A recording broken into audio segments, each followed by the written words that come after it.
Well, hello, folks. This is David T. for the Country Place.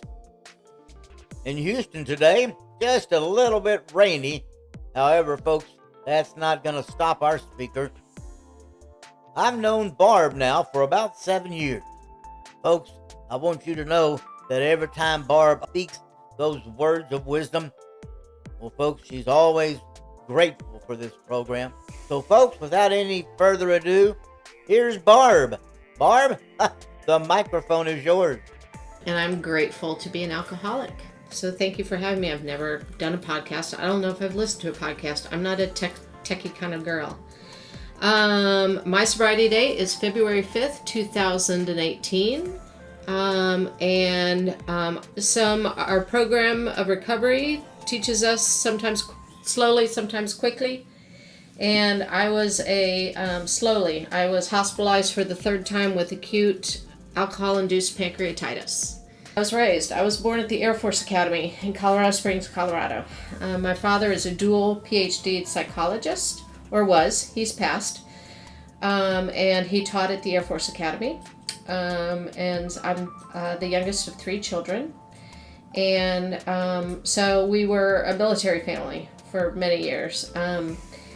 And I grew up in a military family. It's a big part of my story. So I was born at the Air Force Academy, the youngest of 3.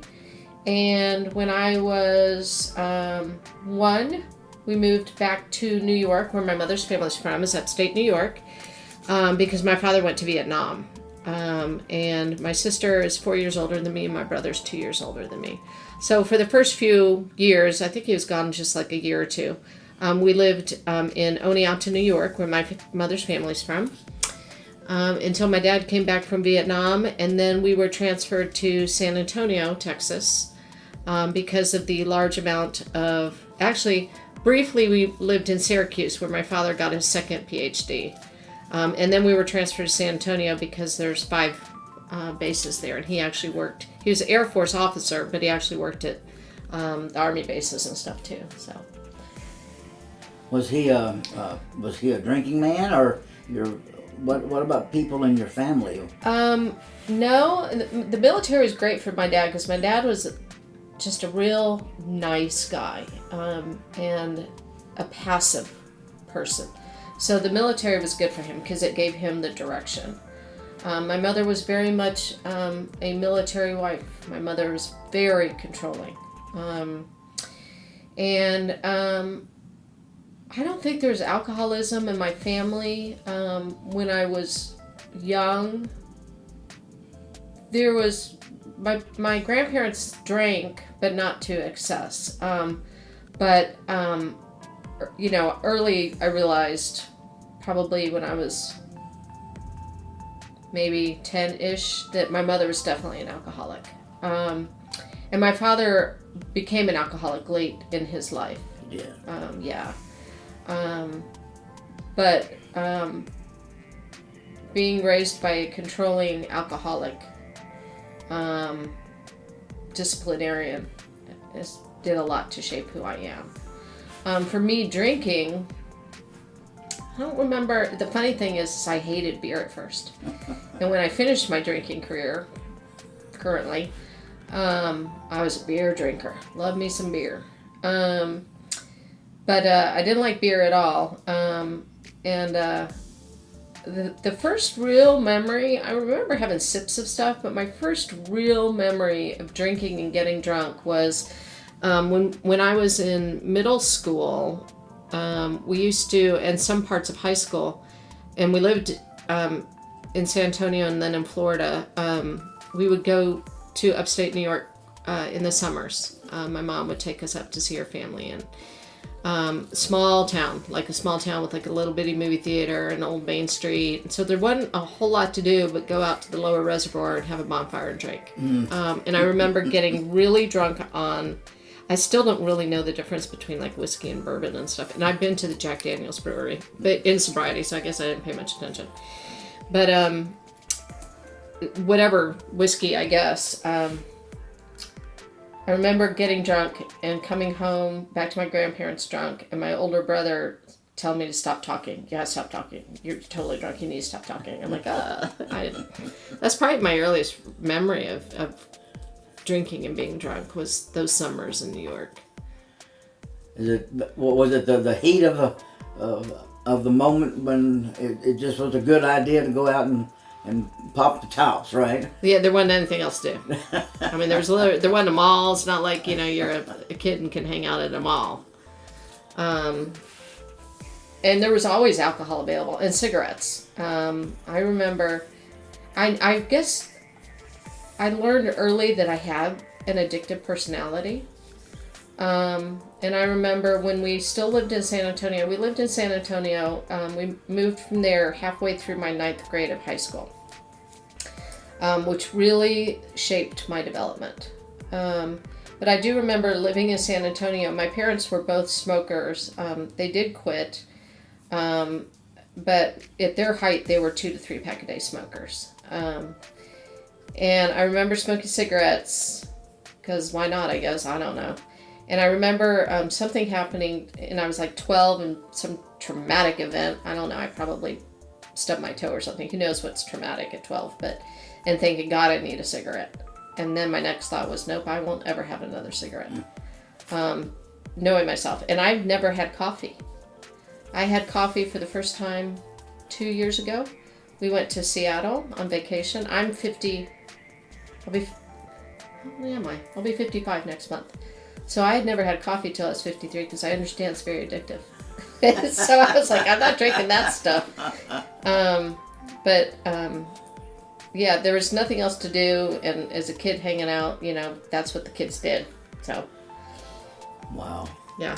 I am a big part of, just kind of experience, strength, and hope for me. And it's taken me a number of years in the program and a good amount of years of therapy. First of all, I grew up extremely self-aware because when you're raised by a psychologist, you're very self-aware. I was extremely self-aware being raised by a psychologist.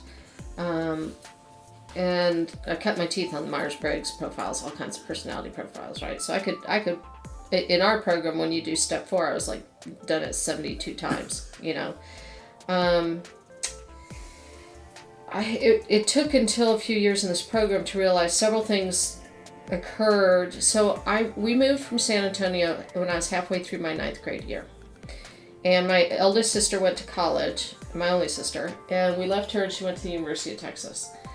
And that was really the only home I'd known. I had, I'd been there since kindergarten, and this was halfway through 9th grade, and I had, that was the only home that I knew, and my friends, and it was very, very, very, very traumatic for me. And I actually still have a few of those relationships now that we are still very close. There's 4 of us, so I'm lucky for that. Interestingly enough, all 4 of us have some type of either alcoholism or Al-Anon or something like that in our stories. So moved to Florida, Florida was great.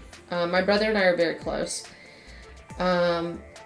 It's probably the happiest I was as a child. It was fun. And we ran with the same group of kids, and it was good for my mother because her best friend happened to live in Florida. Her best friend was a military wife that they'd known, since long before they had children.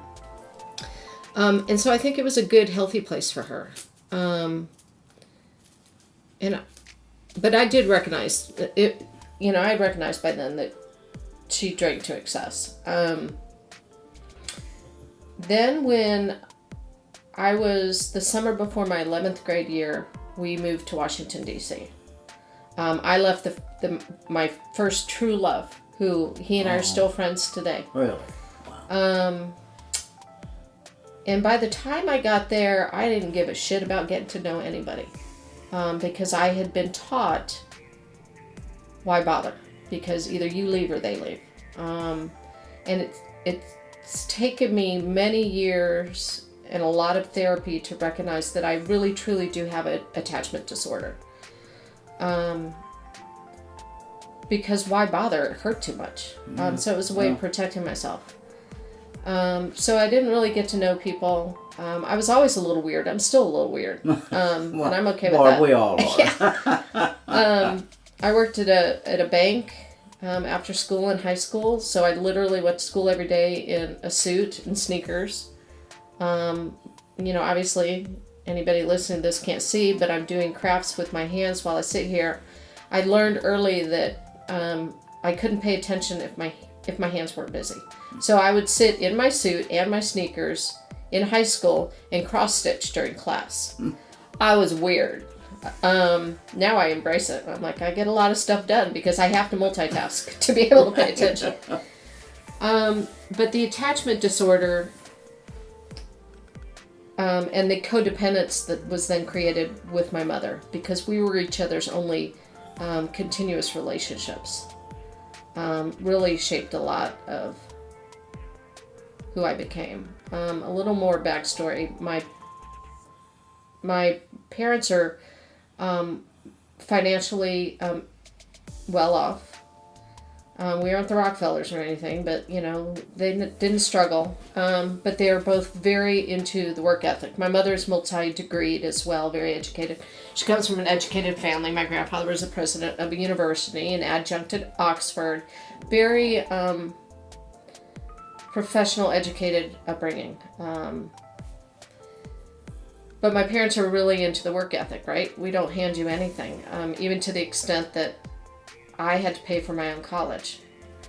And I couldn't apply for loans because my father claimed me on his income taxes. I did have a resentment over that. I do have a great work ethic. And I've raised my children pretty differently. I had to pay for my own wedding.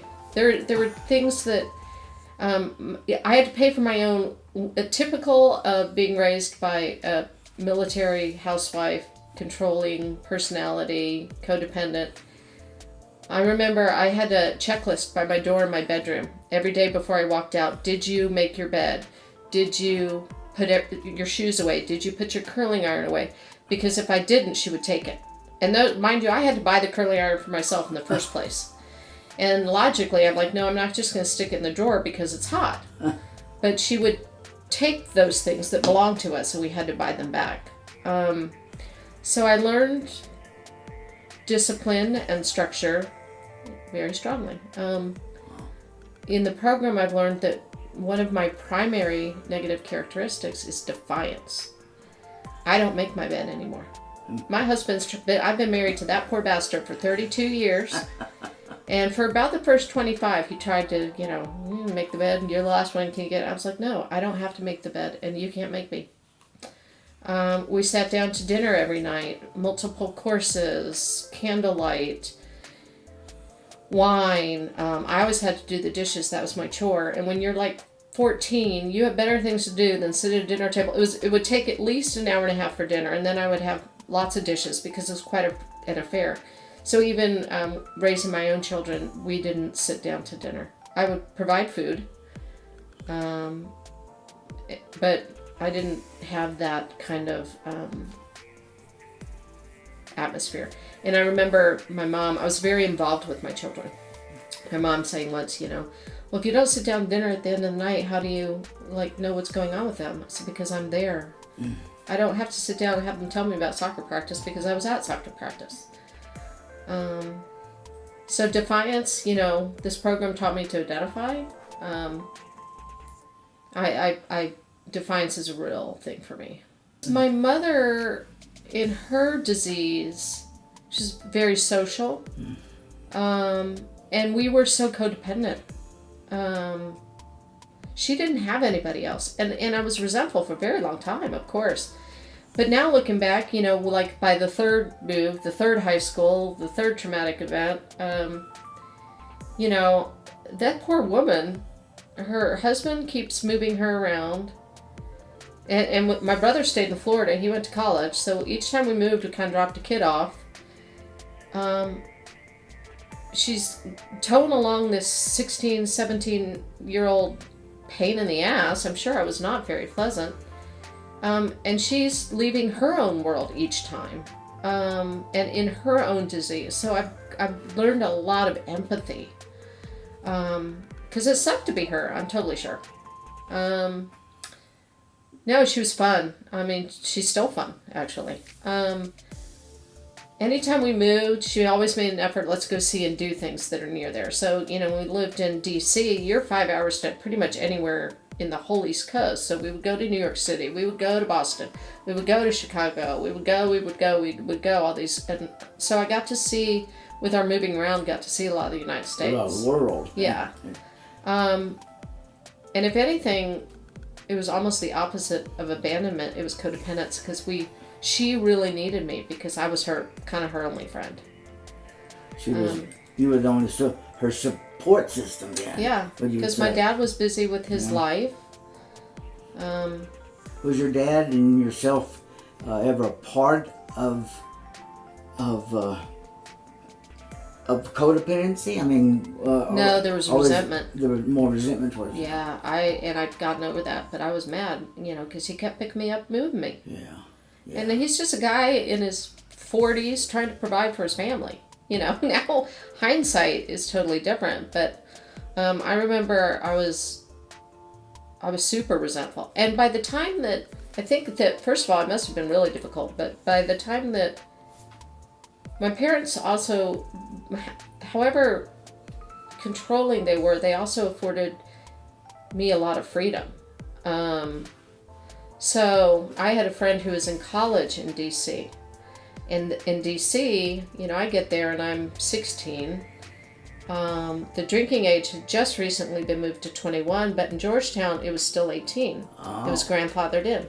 So I get a fake ID, and I'm hanging out at her dorm room every weekend, and we are partying like crazy.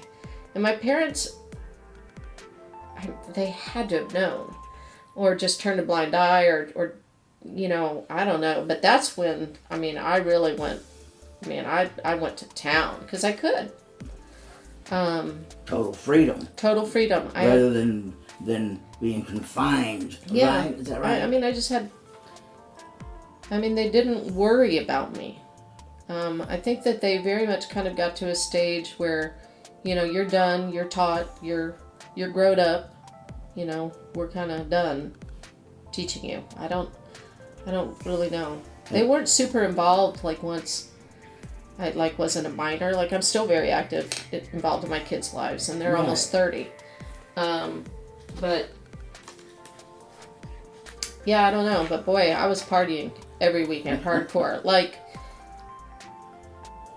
I had a boyfriend who was in the Army National Guard at the Tomb of the Unknown Soldier, and hanging out with him and getting into trouble and mischief and stuff that now in hindsight, underage drinking, hanging out with a enlisted officer who has a high profile, job, and, a lieutenant colonel's daughter, it could have gone a lot of ways that I'm fortunate it didn't. Can you say how, looking back at that time, how your higher power was watching over you and protecting you over? Well, I do now. When I came into the rooms, I wasn't raised in religion. My grandfather, my mother's father, was raised extremely Catholic. So he rejected religion. He didn't raise, my mother's the oldest of 5 children. He didn't raise his children in religion. And I always felt that was something that was missing. So I went on a quest about the time I moved to D.C. I don't remember doing it so much in the other early teen years, but to find God. I went to... What was your age bracket right now? There I was 16. Say 16 to probably about 21. Wow. I hardcore looked for God. Wow. I went to Catholic church for more than a year, Mass weekly. I went to temple. I studied Buddhism. I looked into different types of Muslim religions. I really tried to find a connection with God. So I went to these places where God's supposed to be, right? And I didn't find God, and it made me very angry. And I came into the program very angry at God. Not like, God, why'd you forsake me? But God, why does everybody else get to know you and I don't? I looked for you. and I can't find you. But I always had this theory that I called the anthill theory. I have always believed in a power greater than myself. I think it is extremely ego and ethnocentric to think that we are the be-all and end-all. And so I used to say, we're just somebody else's anthill. So a hurricane would come, or tornadoes, or tsunamis, these great catastrophic geological events. I'd be like, somebody just stepped on our anthill. Because that's got to be what it's like for the little ants when some little kid does something, steps on the anthill, right? Yeah. So I always very much was like, we're just somebody else's anthill. In this program, AA brought me to God, because I realized my anger wasn't with God, my anger was with religion, and I still choose not to participate in any type of organized religion. Right. My higher power is the universal energy. My higher power is every single thing. My higher power is this piece of paper. You're my higher power. This wall's my higher power. I have a tattoo of it. There is energy in everything. And that's what my higher power is. I've always had a higher power. I just kept trying to force it into a religious context. Yeah. And I'm sure my higher power watched out for me, because I didn't know that you could drive a car without drinking beer at the same time. Yeah. I mean, all those times, I'm a big yet. I didn't lose my marriage yet. I didn't lose my job yet. I have a very successful career still. I didn't commit vehicular manslaughter yet. I didn't go to jail yet. And that, I sure as hell tried to do all those things. So I'm sure that my higher power has always taken care of me. When you finally came to the program, yeah, where were you in life in the end? I was empty nested. So let's see, 2018, my son Travis would have been in his second year of college. Wait, no, he would be just graduating college. No, I don't know. Anyway, I would have been empty nested for 2 years, had both the kids out. Thank God I had my job and my career, because then I could still have that identity. Because I went big, because I was so involved with my kids, that I didn't know who or what I was going to become. And I love empty nesting.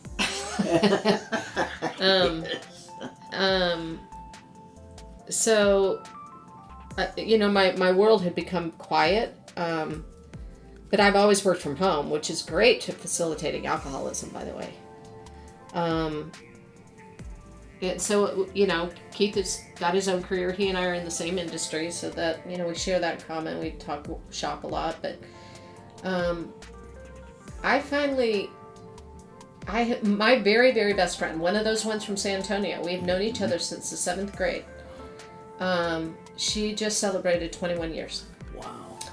And she would gently, because, our program teaches us, it's attraction rather than promotion, right? So she would kind of gently say, what about, are you thinking? I said, well, I'm not an alcoholic, because I was raised by one, right? I know what it is. I'm not going to be one of those. I said, I do think I abuse alcohol. I'm an alcohol abuser. I don't think I'm an alcoholic. She'd be like, yeah, let me know how that works out. Oh. Gently, for years, for decades. I remember New Year's Eve of 1999, Y2K, right? So if the world goes on, I'm going to stop drinking because I'm an alcoholic. 1999, and I did not come in for 18 years. That's a long time to continue suffering in the knowledge. Wow. But I just wasn't ready to be done. I love beer. I've done permanent damage to my body. I have bladder distension because a human's body is not made to have the amount of fluids that I put in mine. Towards the end, I figure I was at right about 30 beers a day. And then it after that, by, 8 o'clock, you're tired of drinking beer. So then I switch to wine or vodka. That's just, and then I get pancreatitis. And then I learned to drink with the pancreatitis, right? Because I know what it feels like. So I can drink.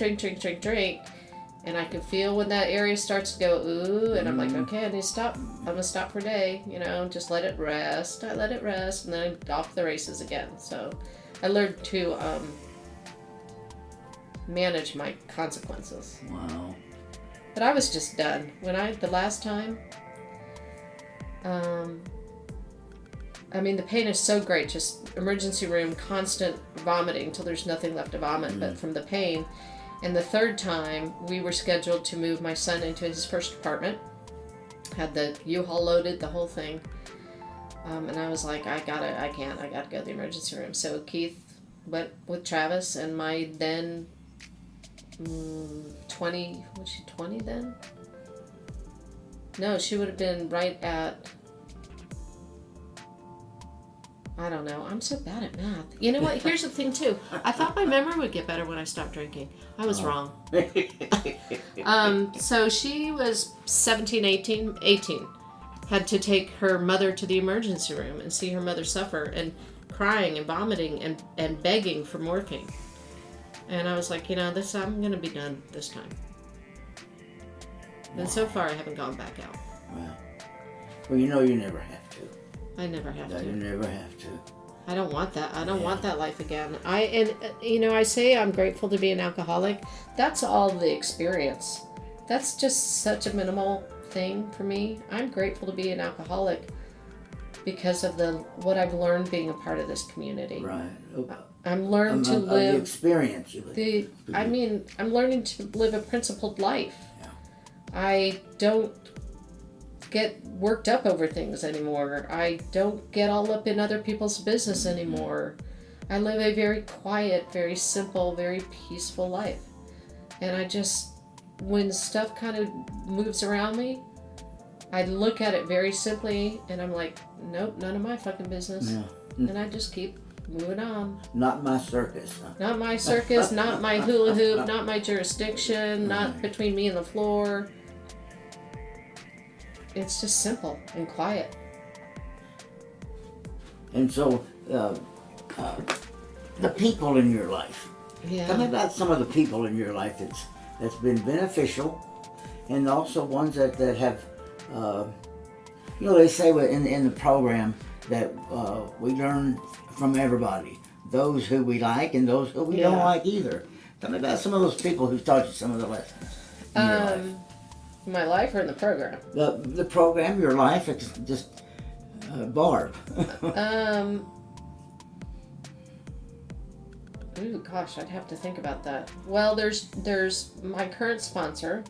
Her name is June S. And she just turned 91. Yes. And she just got 50 years. She was not my original sponsor. My original sponsor took me, we never really connected, but she took me through the steps is what a sponsor's supposed to do, right? And then when I first came in the rooms, I was sure, I knew I was done. There was no question for me. I knew I was done. So I came in extremely arrogant. And, people were like, you're going to make friends and you're going to have relationships.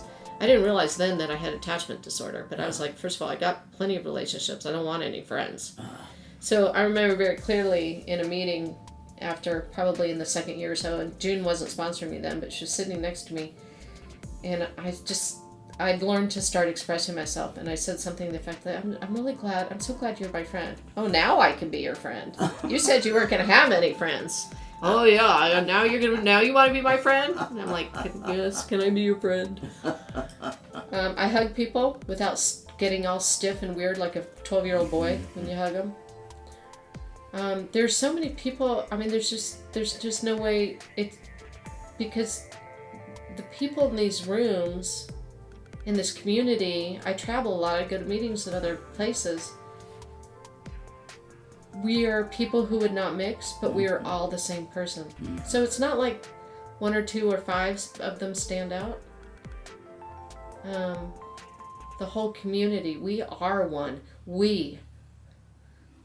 That first word, yeah. And the first step, right? Yeah. We are we. It's just been such an amazing thing. It's been an amazing thing. And I see the miracles every day. And I attached when my children were born. I attached to them. And I've always cared for people. And I love people. But I didn't realize that I really didn't attach. And now I recognize that besides my two children, finally, probably about 4 or 5 years ago, after more than 25 years of marriage, I attached to that poor bastard. And there's my sister. I'm attached to my sister. And it's a relationship level that I never understood before. And I call it the knowing. This program being, I am so close with my higher power. And I didn't get it. I thought I got it, but I didn't get it until well into, I think I was in between my 5th and my 6th year. Oh, very much, yeah. I started working with a lady, I call her my step leader, because she's not my sponsor, but I asked her to take me through the steps, and intentionally asked her because she's very, very Christian. And I was still struggling with religion. And it took 2 years to go through the steps with her because I was so thorough, lots of reading. And I finally got it, and now I'll never not get it. I am one with my higher power. There's no, I talk to my higher power. I don't talk to my higher power. There is no space between me and my higher power. I love the way that you said that there is no space. There's no space. It's not like it's a separate, so to that extent, I probably struggle with step 11, prayer and meditation, right? Because that would mean that I'm praying to my higher power and listening to my higher power. But my higher power there's no space between us. So every thought that I have is automatically being shared with my higher power. Beautiful way. It's awesome. I am never alone. And I also recognize that I think that I have thoughts. I don't have a single independent thought. They all come from my higher power because my higher power is the God within who's always there. There's no space anymore. What a beautiful way to say that. Thanks. That is a beautiful... Thanks. I could talk about my higher power all day. And well, let's talk about your higher power. All right. Because a lot of the reason for the interviews that we do here at the Country Place is to share our experience, our strength, and our hope. Yeah. And so tell us about that hope that you have in your experience with your higher power. My higher power kept me from getting what I deserved. Because I certainly put myself in every single kind of harm's way with and without alcohol. My first amends that I did, and when I work with ladies, your first amends is a letter to yourself. I'm sorry, Barb, for putting you on the streets of Georgetown in the middle of Washington, D.C. until 2 in the morning every Friday and Saturday night when you were 16 years old. That's a bad idea. But my higher power, my higher power has kept me from getting what I deserve. And it's changed the way I look at a lot of things. I've always been really uncomfortable with death, but not like I couldn't identify why I'm uncomfortable with it, and I've lost a few people, since I've been in the program. I'm uncomfortable with death and with services that honor death because I don't believe that people ever go away.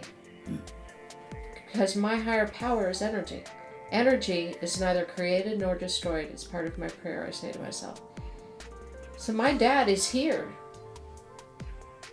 My loved ones are here. My pets are here. I did promise June I would go to any type of service honoring her, because she knows how I feel about that. But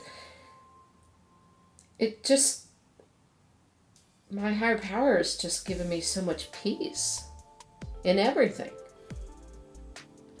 I witness the changes in other people. They tell me their stories. I almost cry probably almost every day, and it's not over my stuff. It's when somebody shares with me a miracle that's happened to them. And I'm just like, yeah, it's amazing. The program's amazing. I'm grateful to be an alcoholic. If I were not an alcoholic, if I didn't finally come in, I admitted to myself a long time prior, if I didn't finally come in, I would have missed out on all of this amazingness. I just wish that I'd come in sooner. Imagine how great my life would have been, but my life has been pretty good, and my higher power wasn't ready for me to come in yet. I wish everybody could have a 12-step program. I totally agree with you there, Barb. That I think this world would be a much wonderful world, better world, if everybody had a 12-step program. Right. So, well, Barb, thank you so much for this time. Yeah, the country place. The country place. That's I what can we imagine are. just sitting on a rocking chair and That's lightning bugs. I haven't seen a lightning bug in a long time. I bet you have lightning bugs at the country place. hopefully one day they'll be around this group. Right? Lightning So- bugs. They probably are. We just don't see them. So to that one person out there who's really listening to this podcast because they understand Barb, what would you like to say to them? If you're Googling on, the computer, symptoms of an alcoholic, you probably are one if you're looking it up. If you're listening to this podcast and wondering about alcoholism, you might be an alcoholic. What I would say is, my name is Barb, and I am grateful to be an alcoholic. Folks, have it a nice hand for Barb. Oh, Barb, they love you so much. Oh, I know she'll come back one day, won't she, Barb? She'll come back to the country place. Thank you so much for this time that you I know, spent right? with us today Look at us at just the hanging country out. place. It was hanging out at the country place. Well, folks, this is David T. and Barb here for the country place, wishing everybody a wonderful day. God bless, and bye-bye for now.